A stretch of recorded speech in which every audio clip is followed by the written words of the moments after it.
দরজা খুলে না রে। তুই এটা কি করলো? দেখ আমি দেখাচ্ছি, দেখ। এ দাঁড়া, আমি বলছি ইট মামু সর। তুই কাক মারলি ইট?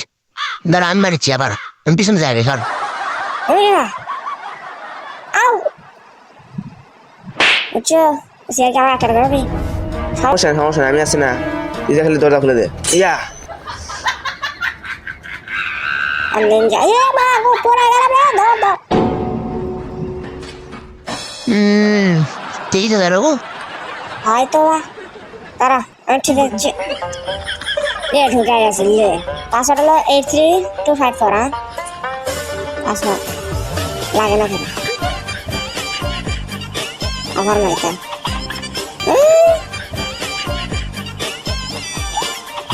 না বসলাম মাথায়।